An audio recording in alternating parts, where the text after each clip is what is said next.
أعوذ بالله من الشيطان الرجيم. بسم الله الرحمن الرحيم.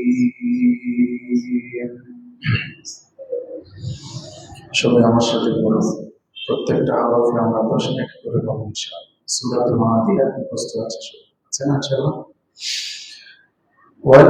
والعاديات ضبحا فالموريات قدحا فالمغيرات صبحا فأثرن به نقعا فوسطن به جمعا إن الإنسان لربه لكنود وإنه على ذلك لشهيد وإنه لحب الخير لشديد أفلا يعلم إذا بُعْثِرَ ما في القبور وحصل ما في الصدور إن ربهم بهم يومئذ خبير. آمنت بالله صدق الله مولانا العلي العظيم.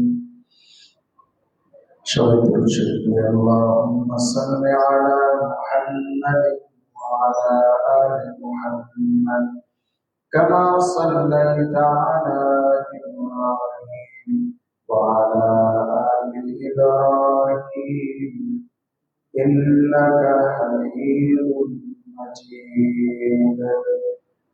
اللهم بارك على محمد وعلى آل محمد كما باركت على إبراهيم وعلى آل إبراهيم إنك حميد مجيد. سبحانك لا علم لنا إلا ما علمتنا إنك أنت العليم الحكيم. আল্লাহ পাকের অশেষ দয়া ও মেহেরবানি ছিল আমাদেরকে সালাতুল মাগরিব আদায় করার পরে আল্লাহর পবিত্র মসজিদে বসে কোরআনুল কারীমের তাফসীরের এই মজলিসে শরীক হওয়ার তৌফিক দিয়েছেন। এজন্য আমরা দিল থেকে শুকরিয়া আদায় করি, সবাই পড়ি আলহামদুলিল্লাহ। মুহতারাম হাজিরিন, আমরা পবিত্র কোরআনুল কারীমের 114টি সূরার মধ্য থেকে 100 নম্বর সূরা আল-আদিয়াতের তাফসীর আলোচনা করছি। সূরাতুল আদিয়াতের ভেতরে মেজর থিম বা মূল বক্তব্য হচ্ছে তিনটি। একটি হচ্ছে যুদ্ধের ময়দানে সাময়িক ঘোড়ার যে ভূমিকা, এ বিষয়ে আলোচনা প্রথম 5টি আয়াতের ভেতরে করা হয়েছে। দ্বিতীয় 3টি আয়াতের ভেতরে সম্পদের প্রতি মানুষের যে আকর্ষণ তা আলোচনা করা হয়েছে। শেষ 3টি আয়াতের ভেতরে কিয়ামতের দিনের চিত্র, মানুষকে আবার কবর থেকে ওঠানো হবে, মানুষের হিসাব নিকাশ হবে, এটার বিবরণ রয়েছে। আল্লাহ সুবহানাহু ওয়া তাআলা এই সূরার শুরুতে ঘোড়ার কসম করেছেন। অন্য কোনো প্রাণীর কসম না করে আল্লাহ তাআলা কেন ঘোড়ার কসম করলেন? তার কারণ হচ্ছে যত প্রাণী আছে এই প্রাণীগুলোর মধ্য থেকে ঘোড়ার মতো বাধ্য প্রাণী আর একটাও নেই। সবচেয়ে বাধ্যগত অনুগত তাবেদার প্রাণী হচ্ছে ঘোড়া। এজন্য আল্লাহ সুবহানাহু ওয়া তাআলা এই সূরার ভেতরে মালিকের অনুগত, দক্ষ এবং বিশ্বস্ত সামরিক ঘোড়ার কসম আল্লাহ তাআলা করেছেন। আল্লাহ তাআলা এই সূরাতে বলেছেন ওয়াল আদিয়াতি দবহা, কসম ওই সমস্ত ঘোড়ার সমূহের যারা ঊর্ধ্বশ্বাসে দৌড়ায়, এত দ্রুত গতিতে দৌড়ায় তাদের ভেতর থেকে এক ধরনের আওয়াজ বের হয়। ফাল মুরিয়াতি কাদহা, যখন ঘোড়াগুলো দ্রুত গতিতে দৌড়ায় তখন তাদের খুরের আঘাতে তাদের খুর থেকে অগ্নিস্ফুলিঙ্গ বিচ্ছুরিত হয়। ফাআসারনা বিহি ফালমুগিরাতি সুবহা, এই ঘোড়াগুলো ওই সমস্ত ঘোড়ার কসম যারা প্রভাতকালে ভোরবেলা আকস্মিক আক্রমণ চালায়। প্রভাতে তারা তাদের অভিযান শুরু করে, পরিচালনা করে। ফাআসারনা বিহি নাকা, যখন তারা দ্রুত গতিতে দৌড়ায়, এত দ্রুত গতিতে দৌড়ায় যে তাদের পায়ের খুরের আঘাতে জমিন থেকে মাটি উপরে উড়ে যায়, ধুলাবালু উড়ে যায়, ধুলাবালু উড়িয়ে তারা সামনের দিকে অগ্রসর হয় এবং শেষ পর্যন্ত ফাওয়াসাতনা বিহি জামআ, এই সমস্ত ঘোড়া শত্রু বাহিনীর একেবারে মধ্যখানে তারা প্রবেশ করে, তারা একেবারে মাঝখানে ভেতরে ঢুকে পড়ে এবং তারা তাদের আরোহীকে নিয়ে, তাদের যোদ্ধাকে নিয়ে, তাদের মালিককে নিয়ে শত্রু বাহিনীর সাথে তুমুল লড়াই করে যায়। এই সমস্ত ঘোড়ার কসম করেছে। সাধারণ ঘোড়ার কসম আল্লাহ তাআলা করেন নাই। তো আল্লাহ তাআলা ঘোড়ার কসম করার পরে বলছেন ইন্নাল ইনসানা লিরাব্বিহি লাকানুদ, নিশ্চয়ই ইনসান তথা মানুষ তার রবের উপর অকৃতজ্ঞ, নাশুকর। ঘোড়া তার মালিক তাকে সামান্য খাবার পানির ব্যবস্থা করে দেয়, এই জন্য মালিকের এতটাই অনুগত এবং তাবেদার ঘোড়া হয়ে যায় যে জানের মায়া ত্যাগ করে সে শত্রু দলের ভেতরে প্রবেশ করে তুমুল লড়াই করে। সে মরবে না বাঁচবে না চিন্তাও করে না, মালিক যা হুকুম করে সেটা বাস্তবায়ন করে। অপরদিকে মানুষ তাদের যে আসল মালিক রব্বে যুল জালাল, কুল কায়নাতের রব, খালিক ও মালিক ওই আল্লাহ তাআলা তাদেরকে এত কিছু দিলেন, তাদের ওই মালিকের হুকুম তারা মানে না, বরং মালিক এত নিয়ামত দেওয়ার পরে, এত কিছু দেওয়ার পর তারা মালিকের নাশকরি করে, মালিকের অকৃতজ্ঞ হয়ে যায়। এই সূরার ৭ নম্বর আয়াতে আল্লাহ তাআলা বলেছেন ওয়া ইন্নাহু আলা যালিকা লাশাহিদ, তারা যে তাদের মালিকের অকৃতজ্ঞ হয়, নাফরমান হয়, নাশুকর হয়, এ বিষয়ের জন্য তারা নিজেরাই সাক্ষী। যদিও এই আয়াতের আরেকটি তর্জমা আছে যে আল্লাহ তাআলা এই বিষয়ে সাক্ষী, কিন্তু এই ধারাবাহিকতার মূল তর্জমার দিকে গেলে যে মানুষই তার কর্মের সাক্ষী। সে যে তার রবের সাথে অকৃতজ্ঞতা প্রকাশ করে, নাশুকরিয়া, নাফরমানি করে, এই বিষয়ের সাক্ষী সে নিজেই। মানুষ হয়তো মুখে নিজেকে নির্দোষ প্রমাণ করার চেষ্টা করে এবং বিভিন্ন ধরনের নানা অজুহাত দাঁড় করিয়ে নিজেকে প্রমাণ করতে চায়, কিন্তু তার দিল জানে, তার বিবেক জানে, সে নিজে জানে সে কতবার, কত সময়, কখন, কোথায় আল্লাহ তাআলার অবাধ্য হয়েছে, নাফরমানি করেছে, কতবার আল্লাহ তাআলার নিয়ামত পাওয়ার পরেও আল্লাহ তাআলার শুকরিয়া আদায় করে নাই। এটা মানুষ জানে, সে নিজে সেটা বুঝে। কতবার দুনিয়ার কাজে ব্যস্ত হয়ে মানুষ তার রবকে ভুলে গিয়েছিল, রবকে স্মরণ করে নাই, এটা আর কেউ না জানলেও সে নিজে এটা বুঝে।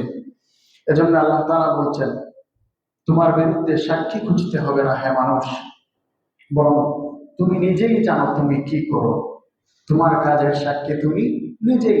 তাছাড়া তোমার যে অঙ্গ প্রত্যঙ্গ আছে এগুলো তো তোমার বিরুদ্ধে কিয়ামতের দিন সাক্ষী দিবেই। সূরা ইয়াসিনে আল্লাহ তাআলা এই বিষয়ে আলোচনা করেছেন। ৬৫ নম্বর আয়াত সূরা ইয়াসিনের, আল ইয়াউমা নাখতিমু আলা আফওয়াহিহিম, আমি মানুষের মুখে মোহর মেরে দেব, ওয়া তুকাল্লিমুনা আইদিহিম, তাদের হাত আমার সাথে কথা বলবে, তাদের হাতের জবান খুলে দেওয়া হবে, কথা শিখাতে আরো জুলুম বিমা কানু ইয়াকসিবুন, এবং হাত যে কথা বলবে তারও তো সাক্ষী লাগবে, পা তার সাক্ষী হয়ে বলবে যে সে যখন যেখানে যা করেছে সবকিছু সাক্ষী সে হয়ে যাবে। তাহলে মানুষ নিজেই তার করবে সাক্ষী। আল্লাহ তাআলা বলছেন নিশ্চয় মানুষ অকৃতজ্ঞ তাদের রবের, আর তারা যে অকৃতজ্ঞ এ বিষয়ের জন্য বাহিরের কোনো সাক্ষী প্রমাণের প্রয়োজন করবে না। মানুষ নিজেই তার সাক্ষী। এরপর আল্লাহ তাআলা সূরাতুল আদিয়াতের ৮ম আয়াতে বলছেন, ওয়া ইন্নাহু, নিশ্চয়ই মানুষ, লিহুব্বিল খায়র, খায়রের মহব্বতে লাশাদীদ, বড় প্রবল। খায়রের মিনিং হচ্ছে মাল, মাল দৌলত পাতি সম্পদ। খায়রের মূল অর্থ যদিও কল্যাণ, কিন্তু এইখানে খায়রের আরবরা খায়রের অর্থ মাল হিসেবে নিয়ে থাকে, তারা মাল বুঝাতে খায়ের শব্দ ব্যবহার করে। আল্লাহ তাআলা বলছেন, ধন সম্পদের ভালোবাসায় মানুষ চরম আসক্ত, প্রবল আসক্ত। মুহতারাম হাজিরিন, মানুষ সম্পদের জন্য কত কিছুই না করে, এতটাই আসক্ত যে মানুষ দিনরাত পরিশ্রম করে মাথার ঘাম পায়ে ফেলে, তারা নিজেদের সম্মান, সময়, সম্পর্ক সবকিছু বিসর্জন দিতেও প্রস্তুত, তবুও চাই আমার মাল, আমার মাল লাগবে, মাল, দুনিয়া লাগবে, দুনিয়া সম্পদ লাগবে। কিন্তু যে আল্লাহ তাবারক ওয়া তাআলা আমাকে এই জীবন দিলেন, আমার রিজিক দিলেন, আমাকে আল্লাহ তাআলা রিজিক অন্বেষণ করার, প্রচেষ্টা করার, পরিশ্রম করার সুযোগ দিলেন, তার হক আদায় করতে আমরা কতটা আন্তরিক? আমরা কি সেই লোকের হক আদায় করি? সেই লোককে ডাকি? একটু চিন্তা করা দরকার। মুহতারাম হাজিরিন, আল্লাহ তাআলা কি সুন্দর একটা মিল দেখাচ্ছেন। ওই ঘোড়া মরুভূমিতে মালিকের হুকুম পালনে কতটা অগ্রগামী, নিজের জীবনের মায়া ত্যাগ করেও মালিকের হুকুম পালন করে। আর আমরা এত কিছু পাওয়ার পরেও আমাদেরকে আল্লাহ তাআলা যে জীবন দিলেন, যদি আমি এই হায়াত না পেতাম, এই হায়াতের ভেতরে কত নিয়ামত দিয়েছেন আল্লাহ তাআলা। আমাকে ঈমানের মতো দৌলত দিয়েছেন। আমার মতোই দেখতে মানুষ, কিন্তু ভেতরে ঈমান নাই। ঈমান নাই মানে তার দুনিয়া আখিরাত উভয়টাই বৃথা। দুনিয়াও গেল, আখিরাতও গেল। আখিরাতে সে কিছুই পাবে না। তাহলে আল্লাহ জীবন দিয়েছেন, ঈমান দিয়েছেন, আমাদেরকে মেধা বুদ্ধি দিয়েছেন। বহু মানুষ আছে দেখতে মানুষ, দেহ আছে, বিবেক নাই, পাগল। হ্যাঁ, তো আল্লাহ তাআলা আমাকে বিবেক বুদ্ধি দিয়েছেন, আকল সম্পন্ন প্রাণী করেছেন। আল্লাহ তাবারক ওয়া তাআলা আমার একটা আশপাশ, আমার একটা পরিবেশ দিয়েছেন, আমার পরিবার দিয়েছেন। আমার পরিবার আছে, ভাই বোন আছে, মা বাবা আছে, সন্তান আছে, কত কিছুই আছে, সমাজ আছে, সবকিছু নিয়ে আমি একটা সুন্দর পরিবেশে জীবনযাপন করছি। এই যে এত অসংখ্য নিয়ামত আল্লাহ তাআলা দিলেন, বিনিময়ে আল্লাহ কি চাইলেন? বিনিময়ে আল্লাহ চাইলেন, বান্দা কিছু সময়ের জন্য আমাকে দেখো, বান্দা কিছু সময় আমার ইবাদত করুক, বান্দা আমার দেওয়া নিয়ামতের কৃতজ্ঞতা প্রকাশ করুক, বান্দা আমার অনুগত হয়ে থাকে। আল্লাহ চাওয়া কি? আমরা যেন তার বাধ্যগত থেকে তার হুকুম মেনে চলি। তবুও মানুষ দুনিয়ার মধ্যে এমন ভাবে ডুবে যায় যে আমরা এই আসল মালিক, কুল কায়নাতের মালিক, সেই রব্বুল জালালকে আমরা ভুলে যাই। মুহতারাম হাজিরিন, এই যে 3টি আয়াত সূরাতুল আদিয়াতের 6, 7 এবং 8, এই 3টি আয়াত আমাদেরকে কি শিক্ষা দেয়? সূরার শুরুতে ছিল বিশ্বস্ত ঘোড়ার আলোচনা, আর আল্লাহ তাবারক ওয়া তাআলা এই 3টি আয়াতের ভেতরে মানুষের বাস্তব চিত্র তুলে ধরেছে, মানুষের জীবনের বাস্তবতা তুলে ধরেছে। মুহতারাম হাজিরিন, যাই হোক, এই আয়াতগুলোর আলোচনার পরে আমি 8 নম্বর যে আয়াত, ওয়া ইন্নাহু লিহুব্বিল খায়রি লাশাদীদ, সম্পদের মোহে মানুষ প্রবল আসক্ত। আসলে সম্পদের মোহ, পার্থিব সম্পদ, দুনিয়ার মোহ, দুনিয়ার চাহিদা, ভালোবাসা, সম্পদ, এটা প্রত্যেক মানুষের ভেতরে সৃষ্টিগত ভাবে আছে। সবারই সম্পদের মোহ আছে। আর সম্পদ ছাড়া আমরা এমন অনেক কাজ আছে যে আমরা এগুলো করতে পারবো না। এজন্যে ইসলাম সম্পদ অর্জনের ক্ষেত্রে একটা ব্যালেন্সড, ভারসাম্যপূর্ণ বক্তব্য দিয়ে থাকে। সম্পদ অর্জনের বিরোধী ইসলাম নয়, বরং আপনি যদি আপনার জীবন পরিচালনা করতে যান, সম্পদ লাগবে। সম্পদ ছাড়া আপনি আপনার জীবিকা নির্বাহ করতে পারবেন না। আপনার পরিবার চালানোর জন্য, আত্মীয় স্বজনের সহায়তা করার জন্য, সমাজে চলার জন্য, দ্বীনের খেদমত করার জন্য আপনি যদি হজ করতে যান, হজ করার জন্য, যাকাত দিতে চাইলে যাকাত দেওয়ার জন্য, কুরবানির জন্য, মানুষের সাহায্য সহযোগিতা করার জন্য সম্পদ ছাড়া হবে না। তাহলে সম্পদ এটা আল্লাহর পক্ষ থেকে নিয়ামত। তবে এই সম্পদটা আবার আল্লাহর পক্ষ থেকে একটা ইমতিহান, এটা একটা পরীক্ষা। এখানে ব্যালেন্স করে চলতে হবে। মনে রাখা চাই যে রিজিকের মালিক একমাত্র আল্লাহ সুবহানাহু ওয়া তাআলা। আল্লাহ তাআলা ইরশাদ করেছেন সূরাতুল যারিয়াতের 22 নম্বর আয়াত, ওয়া ফিস সামাই রিজকুকুম ওয়া মা তুআদুন। আসমানে রয়েছে তোমাদের রিজিক, ওয়া মা তুআদুন, এবং তোমাদের যা ওয়াদা দেওয়া হয়েছে সেই বিষয়। অর্থাৎ রিজিক আসমান থেকে নাজিল হয়, আল্লাহর হুকুমেই আমরা রিজিক পেয়ে থাকি। এজন্য যেই রব আমাকে রিজিক দিলেন, আমরা সেই রবকে ভুলে গেলে চলবে না। আমরা রিজিক অন্বেষণ করব ঠিকই, কিন্তু রিজিক অন্বেষণ করতে যেও তাওয়াক্কুল এবং ভরসা থাকবে আল্লাহর উপরে। আল্লাহকে ভুলে যাওয়া চলবে না। ঈমান এবং তাকওয়া, এই দুইটা নিয়ামত যদি কারো ভেতরে থাকে, তাহলে আল্লাহ তাআলা রিজিকের বরকতের দরজা খুলে দিবেন। আল্লাহ তাআলার ওয়াদা সূরাতুল আরাফের 96 নম্বর আয়াত, আল্লাহ তাআলা ইরশাদ করছেন, ওয়ালাউ আন্না আহলাল কুরআ আমানু ওয়াত্তাকাউ লাফাতাহনা আলাইহিম বারাকাতিন মিনাস সামাই ওয়াল আরদ।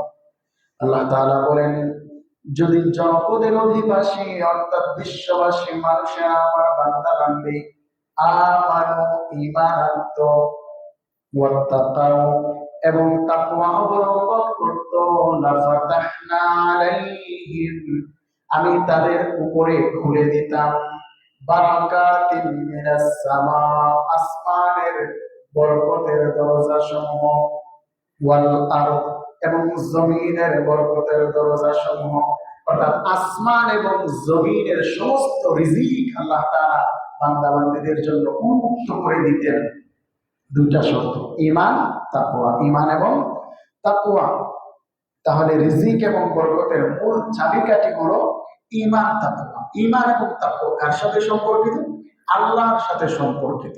তাহলে রিজিক পাওয়ার জন্য, সম্পদ পাওয়ার জন্য সম্পর্ক থাকতে হবে কার সাথে? আল্লাহর সাথে। যেই রব সম্পদ দেন, ওই রবকে ভুলে গেলে চলবে না। সম্পদ লাগবে, সম্পদ সব ক্ষেত্রে নেগেটিভ নয়, খারাপ নয়। আল্লাহ তাবারাকা ওয়া তাআলা আমাদেরকে যে রিজিক দেন, সেই রিজিকটা এক একজনকে এক এক পরিমাণে দেন, এক এক পরিমাপে দেন। আল্লাহ তাবারাকা ওয়া তাআলা যার যতটুকু প্রয়োজন অনুযায়ী রিজিক দিয়ে থাকেন। সূরাতুশ শূরার 27 নম্বর আয়াতে আল্লাহ তাআলা বলছেন, ওয়ালাউ বাসাতাল্লাহু রিজকা লিইবাদিহি লাবাগাউ ফিল আরদ, ওয়ালাউ বাসাতাল্লাহু রিজকা লিইবাদিহি, আল্লাহ তাআলা যদি তার বান্দাবান্দীদের জন্য রিজিক প্রশস্ত করে দিতেন, লাবাগাউ ফিল আরদ, তাহলে এত বেশি সম্পদ পেয়ে, রিজিক পেয়ে মানুষ সীমালঙ্ঘন করত, মানুষ আল্লাহকে ভুলে যেত। এজন্য আল্লাহ কি করেন, ওয়ালাকি ইউনাজ্জিলু বিকাদারিন মা ইয়াশা, আল্লাহ তাআলা যাকে চান তাকে পরিমিত রিজিক নাযিল করেন তার জন্য। কারণ ইন্নাহু বিইবাদিহি, নিশ্চয়ই আল্লাহ তার বান্দাবান্দীদের সম্পর্কে খাবীর, খুব বেশি জানেন, বাসীর, তিনি বান্দাবান্দীদের অবস্থা দেখেন। এজন্য আল্লাহ সুবহানাহু ওয়া তাআলা রিজিক দেন, তবে পরিমিত দেন, সবাইকে সমান হারে দেন না। মুহতারাম হাজিরিন, আল্লাহ সুবহানাহু ওয়া তাআলা যে রিজিক দিয়ে থাকেন, এই রিজিকটা আমি বলেছি এটা সব ক্ষেত্রে নেগেটিভ নয়। এই রিজিকের দরকার আছে, সম্পদের প্রয়োজন রয়েছে। অনেক সময় দান দোয়ারাতে ওয়াজ করি, এবং অনেকেই পকেটে যা আছে সব ঢেলে দিয়ে যায়। এটা সবার ক্ষেত্রে প্রযোজ্য না। সবাই এমনটা করলে সমস্যায় পড়তে পারে। নিজে যদি সব কিছু দিয়ে দেন, তাহলে আপনি চলবেন কি করে? এজন্য কুরআনুল কারীমে সাহাবায়ে কেরাম জিজ্ঞেস করতেন, ইয়াসআলুনাকা মাযা ইউনফিকুন, তারা প্রশ্ন করতেন যে কি তারা আল্লাহর রাস্তায় খরচ করবেন, কতটুকু খরচ করবেন। তখন আল্লাহ তাআলা বলেন, কুলিল আফ, হে নবী আপনি বলুন তারা যেন তাদের সাধ্যমতো খরচ করে। নিজের জন্য কিছু রাখে, আর প্রয়োজনের অতিরিক্তটা যেন তারা খরচ করে। এজন্য সবকিছু দিয়ে দেওয়া সবার কাজ হয়। আমার আপনার ইমান যদি আবু বকর রাদিয়াল্লাহু আনহুর মতো ইমান হয়ে যায় তাইলে ঠিক আছে। তাবুক যুদ্ধের সময় রাসূল সাল্লাল্লাহু আলাইহি ওয়াসাল্লাম বললেন, কার কি আছে নিয়ে আসো, যুদ্ধের প্রয়োজনে টাকা পয়সা সম্পদ লাগবে। তখন আবু বকর রাদিয়াল্লাহু তাআলা ঘরে যা ছিল সব একেবারে খালি করে নিয়ে হাজির করেছেন নবীজির দরবারে। নবীজি জিজ্ঞেস করলেন, হে আবু বকর, ঘরে কি রেখে এসেছো? তিনি বললেন, আল্লাহ এবং আল্লাহর রাসূলকে রেখে এসেছি। সুবহানাল্লাহ। এমন ইমান তো আর সবার নাই যে আমি না খেয়ে থাকলেও আমার মন ভালো থাকবে, আল্লাহর উপরে আমার নেগেটিভ মন তৈরি হবে না, আমি অভিযোগ করব না, হাই হতাশ করব না, এমন দিন প্রয়োজনের আছে। এজন্য প্রয়োজনের অতিরিক্ত দান করা। এবং আমার পরবর্তী প্রজন্ম সন্তান যারা আছে তাদেরকে আমি ধনী রেখে যাওয়া। ধনী বলতে কি, যে তারা অন্যের মুখাপেক্ষী হবে না, অন্যের কাছে হাত পাতবে না। চমৎকার একটি হাদিস সহিহ বুখারী শরীফের 1295 নম্বর হাদিস। সাদ ইবনে আবি ওয়াক্কাস রাদিয়াল্লাহু তাআলা আনহু একদিন রাসূল সাল্লাল্লাহু আলাইহি ওয়াসাল্লামের কাছে, তিনি অসুস্থ অবস্থায়, রাসূল সাল্লাল্লাহু আলাইহি ওয়াসাল্লাম তাকে দেখতে গেলেন।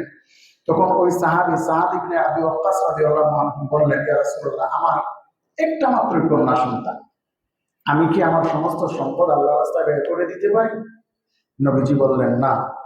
তিনি বললেন, তাহলে আমি কি আমার সম্পদের 3/2 দিয়ে দিতে পারি? নবীজি বললেন, না।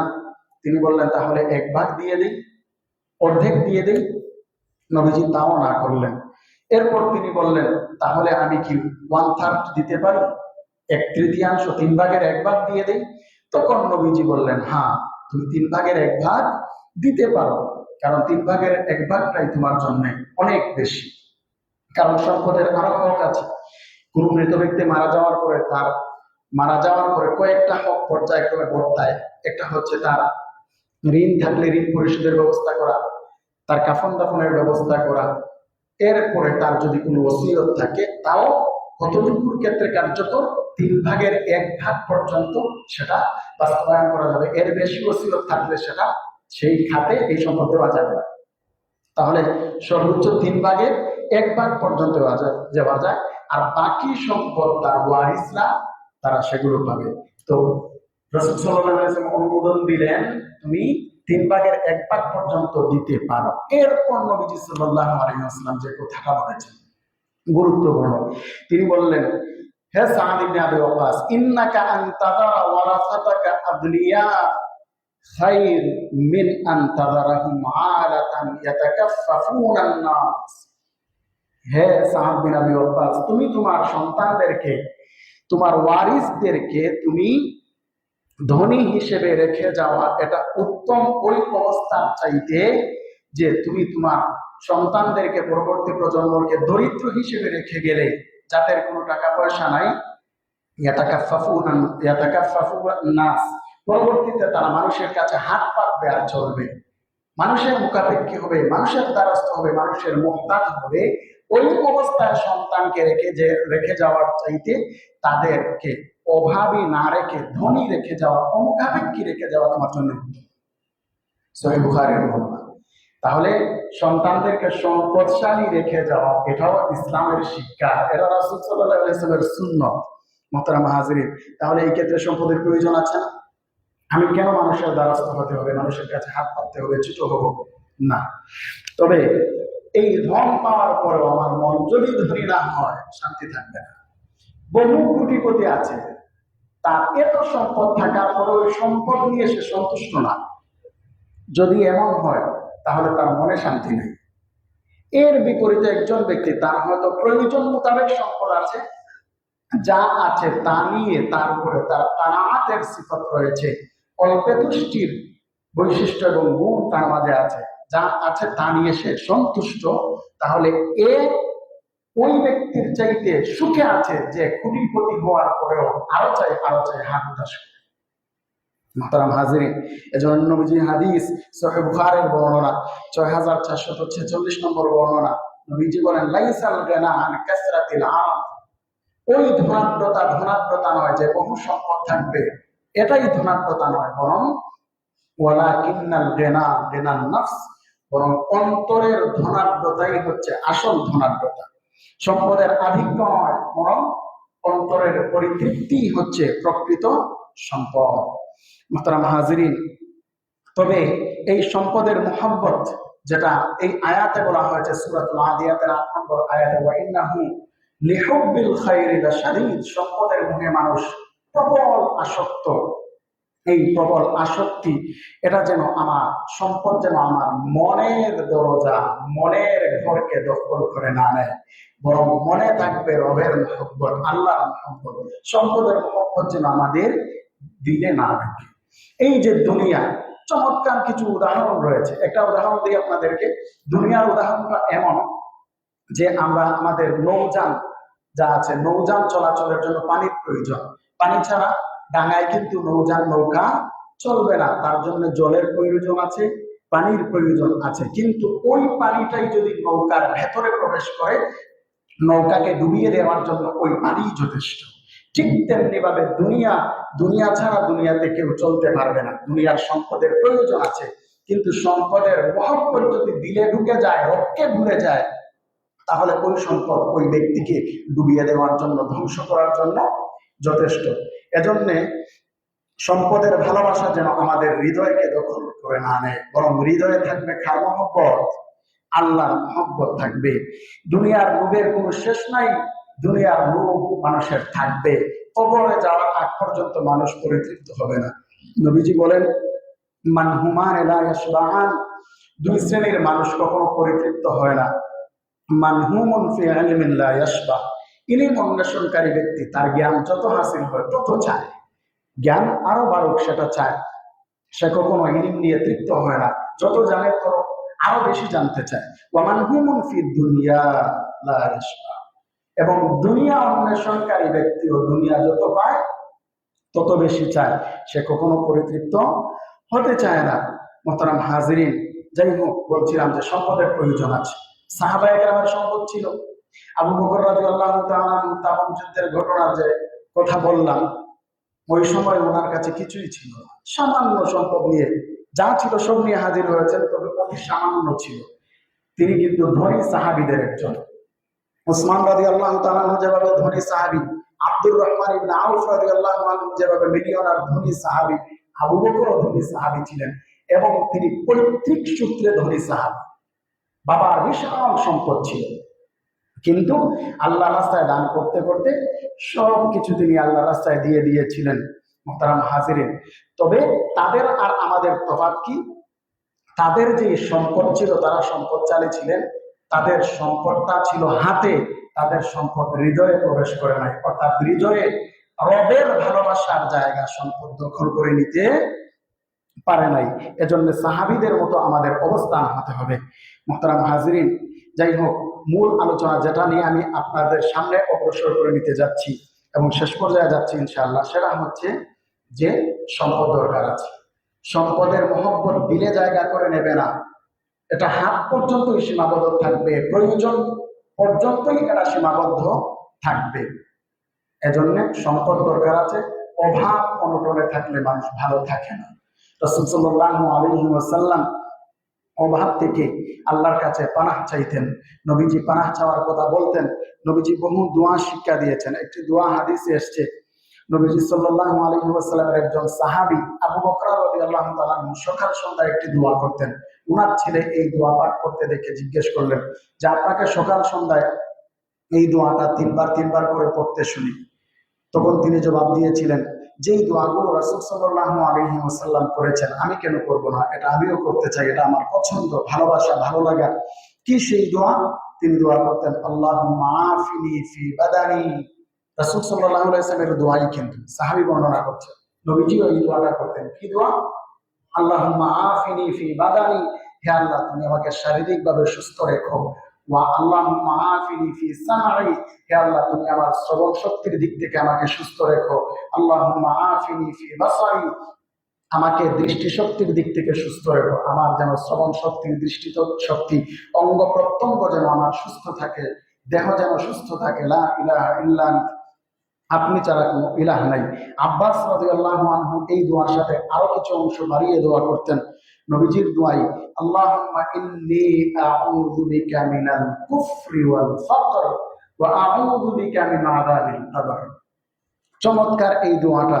এই দোয়ার ভিতরে কি বলা হচ্ছে? আল্লাহুম্মা ইন্নী আউযু বিকা, হে আল্লাহ আমি আপনার কাছে আশ্রয় প্রার্থনা করছি, মিনাল কুফরি ওয়াল ফাকর, কুফরি থেকে এবং অভাব অনটন থেকে, দরিদ্রতা থেকে, ওয়া আউযু বিকা মিন আযাবিল কবর, এবং কবরের আযাব থেকে আপনার কাছে পানাহ চাচ্ছি, লা ইলাহা ইল্লা আনতা, আপনি ছাড়া ইলাহ নাই। এই যে দোয়ার ভেতরে দেখুন তিনটা অংশ। হে আল্লাহ আমি আপনার কাছে কুফর থেকে এবং ফাকার থেকে, কুফরি এবং দরিদ্রতা থেকে পানাহ চাচ্ছি। একটা প্রশ্ন হয়, এই দোয়ার ভিতরে কুফরি আর দরিদ্রতা এটার মাঝে কি মিল? এটা মিলটা হচ্ছে, কুফরি যেভাবে মানুষের জীবনকে ধ্বংস করে দেয়, ঠিক তেমনি ভাবে ফাকর ফাকার ভেতরে থাকলে, অভাব অনটনে থাকলে মানুষ একটা পর্যায়ে তার চরিত্র হারিয়ে ফেলে, ঈমান থেকে খারিজ হয়ে যায়, অভাবের কারণে ঈমান পর্যন্ত হারিয়ে ফেলে। এজন্য নবীজি পানাহ চাইতেন, হে আল্লাহ আমরা কুফর থেকে আপনার কাছে পানাহ চাই এবং দরিদ্রতা থেকেও আপনার কাছে পানাহ চাই, কবরের আযাব থেকেও আপনার কাছে পানাহ চাই। এজন্য অভাব থেকে পানাহ চাওয়া, এর মাঝে কি শিক্ষা আছে?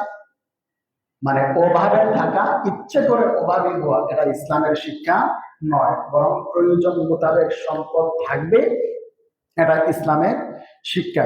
মুহতারাম হাজিরিন, অনেক সময় আমরা নবীজি সাল্লাল্লাহু আলাইহি ওয়াসাল্লামকে কি হিসাবে মানুষের সামনে পেশ করি? যে নবীজি খুব দরিদ্র ছিলেন, অভাবী ছিলেন, মাসের পর মাস চুলায় আগুন জ্বলত না। সত্য, তবে কতক্ষণ, কতদিন? এটা রাসূল সাল্লাল্লাহু আলাইহি ওয়াসাল্লামের সারা জীবনের হালত না। তিনি পেটে পাথর বেঁধেছেন অভাবের তাড়নায়। তখন পরিস্থিতি তখন মুআফিক ছিল না, যুদ্ধের পরিস্থিতি, ব্যবসা বাণিজ্য বন্ধ ছিল, ঠিকঠাক মতো সম্পদ খাবার দাবার তাদের হাতে পৌঁছত না, এজন্য অভাবের তাড়নায় পেটে পাথর বেঁধেছিলেন। এটা কি স্বাভাবিক হালত? এটা কিছু সময়ের অবস্থা।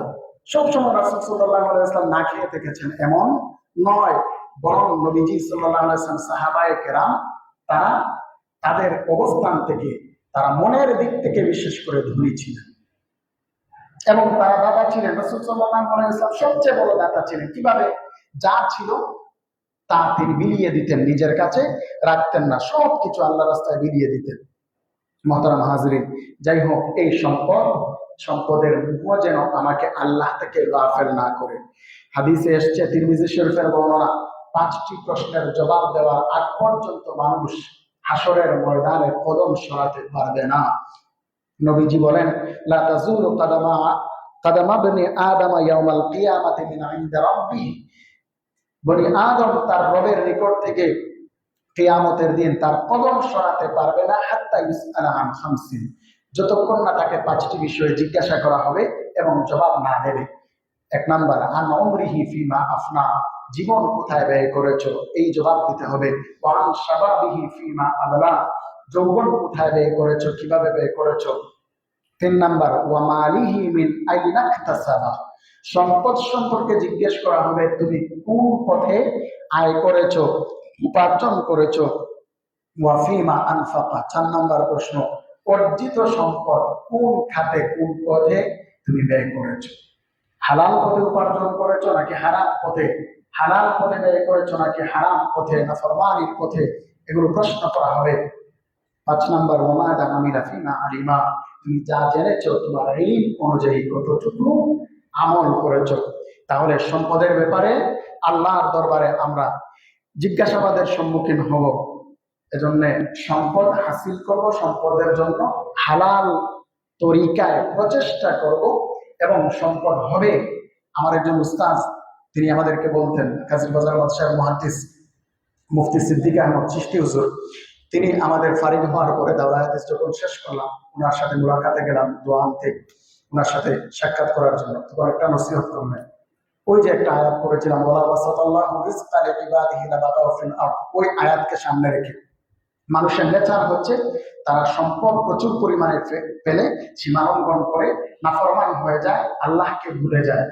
এজন্য তিনি এই আয়াতের আলোকে বলেন যে তোমরা বেশি বেশি আল্লাহর কাছে হালাল সম্পদ চাইবা, আল্লাহর কাছে দোয়া করবা, চেষ্টাও করবা, পাশাপাশি একটা দোয়া গুরুত্বের সাথে করবা, সেটা হচ্ছে যে হে আল্লাহ, সম্পদ পেয়ে, দুনিয়া পেয়ে যেন তোমাকে না ভুলি।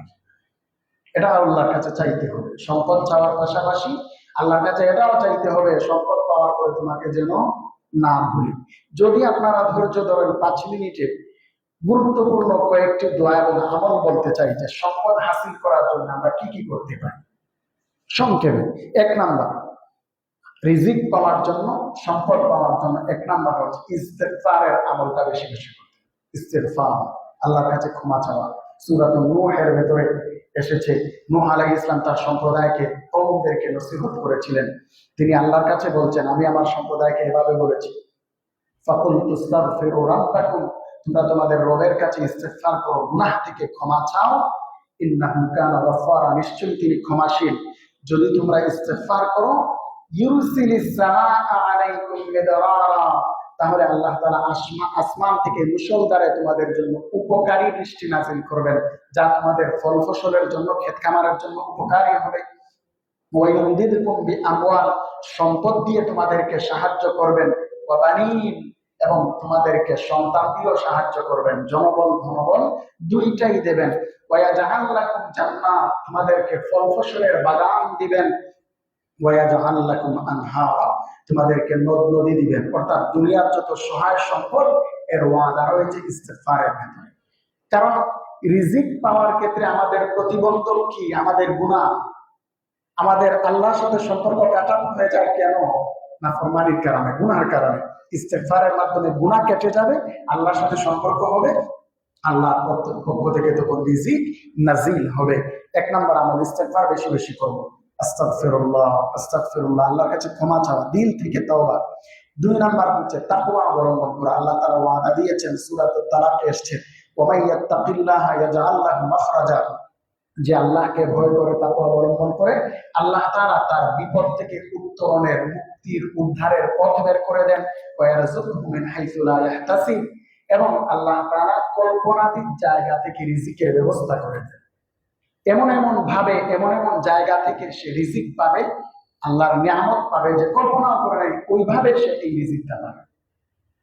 তাহলে 2 নাম্বার তাকওয়া অবলম্বন করা। 3 নাম্বার গুরুত্বপূর্ণ একটা বিষয়, যেটা দুর্বলতা আমাদের মাঝে আছে, এটা হচ্ছে সিলাতুর রাহিম, আত্মীয়তার সম্পর্ক জোড়ানো, আত্মীয়দের সাথে সুসম্পর্ক রাখা। আত্মীয়দের সাথে সুসম্পর্ক আমার হায়াত এবং রিজিক বৃদ্ধির মাধ্যম।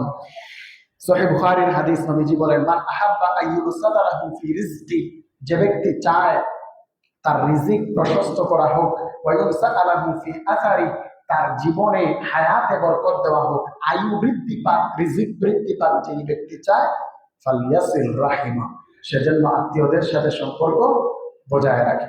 3 নাম্বার আমল, আত্মীয়দের সাথে সুসম্পর্ক। 4 নাম্বার আমল, এই দোয়াটা বেশি বেশি পড়া। এটা অনেকেরই আমলে থাকার কথা, প্রসিদ্ধ দোয়া, আল্লাহুম্মা কফিনি বিহালালিকা আন হারামিক ওয়া আগনিনি বিফাদলিকা আম্মান সিওয়াক। আল্লাহুম্মা, হে আল্লাহ, ইকফিনি বিহালালিকা আন হারামিক, আমাকে হালাল দিয়ে হারাম থেকে আমাকে যথেষ্ট করে দিন, আমাকে যেন হারামের পথে যেতে না হয়। ওয়া আগনিনি বিফাদলিকা আম্মান সিওয়াকা, এবং আপনার অনুগ্রহে, আপনি ছাড়া সব কিছু থেকে, সব দরজা থেকে আমাকে অমুখাপেক্ষী বানিয়ে দিন। আমি যেন মুখাপেক্ষী হই একমাত্র আপনার, আর সবার থেকে আমাকে অমুখাপেক্ষী বানিয়ে দিন। এই যে দোয়াটা, এই দোয়ার হিস্ট্রিটা কি, একটু হাদিসটা যদি আপনাদেরকে শোনাই। আলী রাদিয়াল্লাহু আনহুর কাছে একবার একজন ব্যক্তি আসলেন, তিনি গোলাম ছিলেন, দাস, মুকাতব দাস যেটাকে বলা হয়। মুকাতব মানে উনি ওনার মালিকের সাথে চুক্তিবদ্ধ, মালিক বলেছে তুমি এই জিনিসটা যদি দিয়ে দাও, অথবা এই পরিমাণের, এই অঙ্কের একটা অ্যামাউন্ট, একটা টাকা যদি তুমি আমাকে দিয়ে দাও, তুমি মুক্ত হয়ে যাবে। এমন এক ব্যক্তি আলী রাদিয়াল্লাহু আনহুর কাছে এসেছে, এসে বলল যে আমি তো আমার মালিকের সাথে চুক্তিবদ্ধ হয়েছে, এই পরিমাণ একটা টাকা দিয়ে দিলে আমাকে মুক্ত করে দেবে, কিন্তু এই টাকার ব্যবস্থা আমার কাছে নাই, আমার সামর্থ্য নাই, আপনি কি আমাকে সাহায্য করবেন? তখন আলী রাদিয়াল্লাহু আনহু বললেন, আমি তোমাকে এমন কিছু কালিমা, এমন একটি দোয়া শিখিয়ে দিব কি, যেই দোয়াটা রাসূল সাল্লাল্লাহু আলাইহি ওয়াসাল্লাম আমাকে শিখিয়ে দিয়েছিলেন। ওই দোয়াটা যদি তুমি করো, আলী রাদিয়াল্লাহু আনহু বললেন, লাউ কানা আলাইকা মিসলু জাবালিন দাইমান যদি তোমার উপরে পাহাড় সম ঋণের বোঝাও থাকে, আদাহুল্লাহু আনকা, আল্লাহ তাআলা তোমার পক্ষ থেকে তা আদায় করে দিবেন। হাদিসের ভাষাটা কত চমৎকার! আল্লাহ তাআলা তোমার পক্ষ হয়ে আদায় করে দিবেন। সুবহানাল্লাহ। দোয়াটা কি? আল্লাহুম্মা কফিনি বিহালালিকা আন হারামিক ওয়া আগনিনি বিফাদলিকা আম্মান সিওয়াক। রিজিকের প্রয়োজনে, ঋণ মুক্তির প্রয়োজনে এই দোয়াটা খুবই উপকারী। 5 নাম্বার, সকাল সন্ধ্যা একটি চমৎকার দোয়া। নবী সাল্লাল্লাহু আলাইহি ওয়াসাল্লাম বিশেষ করে ফজরের নামাজের পরে সালাম ফিরিয়ে অন্যান্য জিকিরের সাথে সাথে এই জিকিরটা, এই দোয়াটা করতেন। আল্লাহুম্মা ইন্নী আসআলুকা ইলমান নাফিআ ওয়া রিজকান তাইয়্যিবা ওয়া আমালান মুতাকাব্বালা। আল্লাহুম্মা, হে আল্লাহ, ইন্নী আসআলুকা, আমি আপনার কাছে প্রার্থনা করছি, ইলমান নাফিআ, উপকারী ইলম, ওয়া রিজকান তাইয়্যিবা, পবিত্র রিজিক মানে হালাল রিজিক, ওয়া আমালান মুতাকাব্বালা, এবং মকবুল আমল, আমি যা আমল করি সেটা যেন আপনার কাছে গ্রহণযোগ্য হয়। এই দোয়াটা বেশি বেশি করা। সর্বশেষ সব চেষ্টা প্রচেষ্টা দোয়া আমলের পরে তাওয়াক্কুল আলাল্লাহ, আল্লাহর উপরে পূর্ণ ভরসা রাখা, এটাও রিজিক পাওয়ার মাধ্যম। এত সুন্দর একটা হাদিস তিরমিজি শরীফের বর্ণনা, এটা লাস্ট আমল বলে শেষ করছি। তিরমিজি শরীফের 2344 নম্বর বর্ণনা, এবং কোন সাহাবী থেকে বর্ণনা? উমর ইবনে খাত্তাব রাদিয়াল্লাহু আনহু হাদিসটি বর্ণনা করছেন। নবীজি বলেন, লাউ আন্নাকুম কুনতুম তাওয়াক্কালুনা আলাল্লাহি হাক্কা তাওয়াক্কুলিহি, যদি তোমরা আল্লাহর উপরে প্রকৃতপক্ষেই ভরসা করতে পারতে, অর্থাৎ যেভাবে তাওয়াক্কুল করা দরকার, হক আদায় করে যদি তাওয়াক্কুল করতে, লা রাযাকাতুম কামা তারযুকুত তায়র, তাহলে একটা পাখিকে আল্লাহ তাআলা যেভাবে রিজিক দেন ঠিক সেভাবেই তোমাদেরকেও রিজিক দিতেন। কিভাবে পাখিকে রিজিক দেন? নবীজি কত চমৎকার বলেন, তাবদু খিমাসা, ভোরবেলা পাখিটা যখন রিজিকের সন্ধানে বের হয়, খালি পেটে বের হয়, আবার যখন বাসায় ফিরে আসে বিকেল বেলা সন্ধ্যায়, বেতানা, পেট ভর্তি করে খাবার নিয়ে এসে ফিরে আসে। সুবহানাল্লাহ। তাহলে খালি পেটের ওই পাখিকে আল্লাহ তাআলা যেভাবে ভরা পেটে বাড়িতে ফিরিয়ে দিতে পারেন, তোমাদেরকে আল্লাহ তাআলা রিজিক দিয়ে খুশি করে দিতে পারবেন। কিভাবে? লাউ তাওয়াক্কালতুম হাক্কা তাওয়াক্কুলিহি, যদি তোমরা আসলেই আল্লাহর উপরে পূর্ণ ভরসা করতে পারো। সর্বোচ্চ প্রচেষ্টা করা। আজকে জুমার আলোচনা, তাওয়াক্কুলের আলোচনা আসছে যে বান্দা হিসেবে আমার হালাল ওয়েতে যতটুকু চেষ্টা প্রচেষ্টা করা, সর্বোচ্চ প্রচেষ্টা করার পরে আল্লাহর উপরে ভরসা করা, এই তাওয়াক্কুল আমার রিজিক নিয়ে আসবে। মুহতারাম হাজিরিন, মূল কথা, এই আলোচনার মাধ্যমে আপনাদেরকে আমি যেটা বোঝাতে চাইলাম, একটা ব্যালেন্সড আলোচনা। ওয়া ইন্নাহু লিহুব্বিল খায়রি লাশাদীদ, মানুষের প্রবল মহব্বত, আসক্তি দুনিয়ার সম্পদের প্রতি আছে, তবে এটাকে ব্যালেন্সড ওয়েতে রাখতে হবে। মুহতারাম হাজিরিন, দুনিয়াকে ত্যাগ করার কথা ইসলাম বলে না। দুনিয়াতে চলতে গেলে দুনিয়া লাগবে, আবার এই দুনিয়ার মুহে ডুব দেওয়া যাবে না। দুনিয়ার মহব্বত হৃদয়ে কোঠা, হৃদয়ের মনে কোঠা যেন দখল করে না নেয়, ওই জায়গাটা আমার রবের জন্যই রাখবে। দুনিয়া থাকবে আমার হাতে প্রয়োজনের ক্ষেত্রে। যাই হোক, সর্বশেষ যেই কথাগুলো আমলগুলো বললাম, রিজিক পাওয়ার জন্য, বরকত লাভের জন্য 1 নাম্বার ইস্তেগফার, 2 নাম্বার তাকওয়া অবলম্বন করা, 3 নাম্বার আত্মীয়তার সম্পর্ক বজায় রাখা, 4 নাম্বার হালাল উপার্জনের জন্য চেষ্টা করা, 5 নাম্বার যেই দোয়াগুলোর কথা বললাম এই দোয়াগুলো পাঠ করা, আর 6 নাম্বার হচ্ছে আল্লাহর উপরে পূর্ণ তাওয়াক্কুল করা। অনেক সময় আপনাদের গুরুত্বপূর্ণ সময় নিয়ে নিলাম। আল্লাহ তাআলা যেন আমাদের এই সময়গুলো কবুল করেন, আখিরাতে নাজাতের ওসিলা বানান। আমিন। ওয়া আখিরু দাওয়ানা আলহামদুলিল্লাহি রাব্বিল আলামিন।